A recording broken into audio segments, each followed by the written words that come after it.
Yes, Iceberg's the name.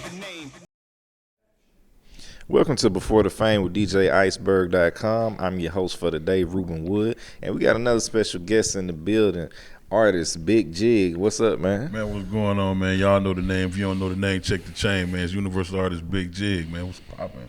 All right, so now I'm gonna let you go ahead and tell us about your latest single that you currently pushing. What is the name of it? It's actually called See About You. See About You. I got a movie that's coming out with it, too. Okay. Yeah. That's what's up then. So now, what was the inspiration behind that record? I guess just over time, just how you doing for people all the time, and people seeming like they was taking your kindness for weakness, and it kind of like made me feel like, you know what, I might have to start seeing about some of these cats. You know what I'm saying? Like they think shit a game. Right. You know what I'm saying? Because I'm being nice and and I'm successful. So it's like, okay, well, a lot of people take it for granted. Like, oh man, he don't need this or he got it. So I started feeling some type of way. So when that record came, well, that's the first thing I thought about. Right. You know what I mean? So I said, you know what? I'm just gonna call it See About You, because I Okay. will see about you. Believe that. Okay. All right. So now coming from well, let's take it back for a second. You was actually on 106 in Park, and you were a freestyle competition competitor. So what was that experience like? Cause we don't even have 106 in Park no more. Man, first off, I want to say shout out to BET and 106 in Park. It's really legendary now. I consider it to be legendary now because that's something that's never coming back. Right. So, and I got a chance to be a part of it. You know what I mean? So that's legendary to me. You know what I mean? I hate they did that to the show because, that show had a lot to do with advancing a lot of people's careers. Right. You know what I'm saying? Between that and then it was a perfect setup from Rap City in the basement, then go to 106 in Park. You know what I mean? So I hate that they that's part of the culture I hate that got killed. I wish we would have still had that. Right, definitely. So now, since we are just coming off AllStar Weekend in Atlanta, how was that for you, man? It was crazy, man. I've been busy all week, all weekend. Well, I'm busy every day, but all weekend I was extremely busy. I just got a deal. I got a new line of wine now called Bossier. So I had a big wine tasting over the weekend. It was actually on Saturday. It was packed, man. Our prophet from Nappy Roots, he hosted it with me as well.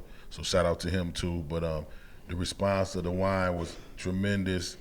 The atmosphere, the vibe was just perfect, man. You know what I'm saying? So I definitely can appreciate that as part of my weekend. And then that was the day party. Then the night party I had, it went on from like 10:30 at night to about 3:30 in the morning. I had at the Renaissance Loft, I had a big mega fest showcase for artists to come through and network and perform for me, and a couple other big wigs I had in the building, and that was crazy. That was packed. You know what I'm saying? So Okay. my weekend been pretty packed and been pretty steady, as far as working wise. That's what's up, man. That's definitely what's up. So now you also do radio yourself, man. Yeah. So let's talk about that. How did you get into that? It's crazy because I actually got into it on a humbug. Shout out to my sister. She owns the Hype magazine. Her name Jay. She had called me one day and was like, "Bro, would you do an interview with somebody?" But I was getting interviewed at the time, so she was like, "I said, yeah, sis, I'll go and fill in for whoever the artist was." So I went in and did it. And when I went in and did it, when I got done doing the interview, the host of the show and the program director was like, "Hey, can we talk to you?" I said, "Yeah." He said, "Man, you sound great, man. Like, you don't do radio?" I said, "I have." He was like, "Man, how you feel about getting your own show?" I said, "Let's talk about it." So a couple days later, make a long story short, probably like 3-4 days later, I had my own show. So I'm on iHeart now. You know what I'm saying? I'm on iHeart Radio. So I help a lot of artists, get their spins up, you know what I mean? Stuff like that, yeah. Okay, so that's dope. That's definitely what's up then. So now that you meet anybody over the weekend during All Stars that you had never met before, you wanted to connect with? Nah, I really didn't. Man, I've been in the music industry literally like 20 years, so it ain't really nobody from Jay-Z to Diddy to.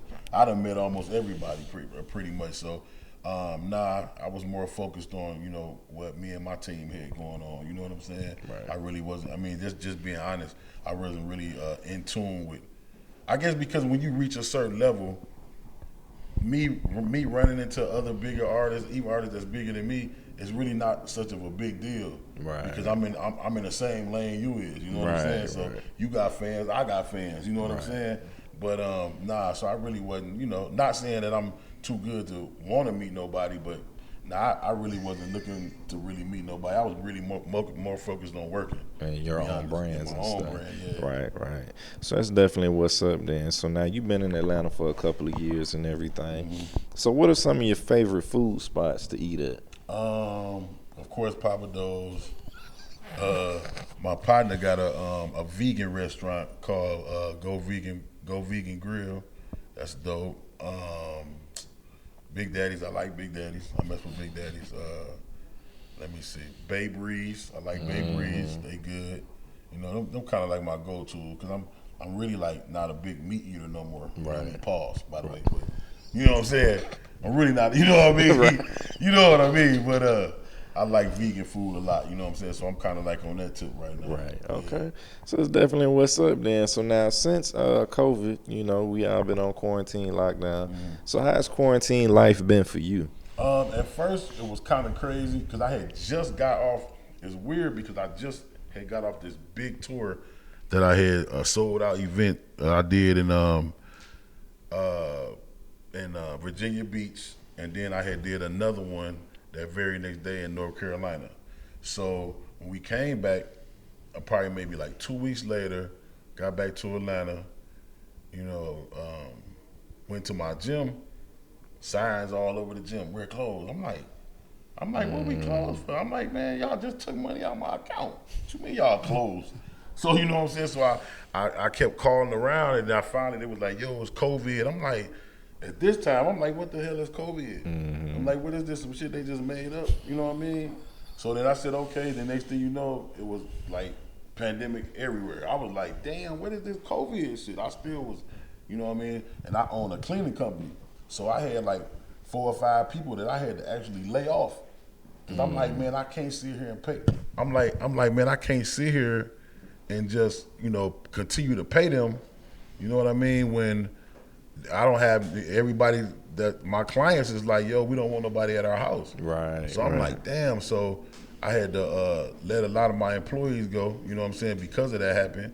Because I just couldn't afford it at the time because it was like, damn, I got to worry about my family, my kids, my bills, pay them, make sure they cool. So I had to kind of bag out of that. So that I didn't like that. But then what it did was the pandemic did make me pay attention to things that I wasn't focused on because I was so busy. Mm-hmm. I'm known for not only being booked to do shows, but I throw a lot of showcases. Right. And I was like building showcase tours for like the last 3 years. I was taking artists, every week I run a club here called the Ghost Bar, and then that weekend I have another club in Alabama or Ohio or New Orleans what I was doing was I was creating a lane for artists to go on tour. Mm-hmm. So, I was taking the artists, literally taking them on the road with me. Right. You know what I'm saying? So that killed that. And but what it made me pay attention to, it made me focus more on branding. Right. I really wasn't branding my stuff. Like, even though I've been in the game for years and I got, a lot of following and all that, but I wasn't branding myself as a businessman or an artist like I should, because I'm focusing on getting this show money. Right. But what it did was it made me pay attention to that. Like, okay, well, since I'm not doing, let me focus more on radio and let me focus more on my branding. So that's where it balanced off at for me. Okay, so that's what's up then, and it's good that you actually had the opportunity to kind of reflect on that too. Yeah, definitely. So now, where can people find you at on social media? Where can they tap in with you at? Man, you can tap in with me on IG at BIGG_JIGG. That's BIGG_JIGG. Big Jig. Also, you can check me out at therealbiggjig.com. TherealBiggjigJIGG.com. I'm everywhere. You can Google. If you still can't find me, just Google me. You know what I mean? It's about 20 years worth of material. You know what I mean? You will find me. But yeah, I'm everywhere, man. So yeah. All right. So that's what's up, man. So this has been another episode of Before the Fame with DJIceberg.com. I'm your host, Ruben Wood, and we out, man. Yeah.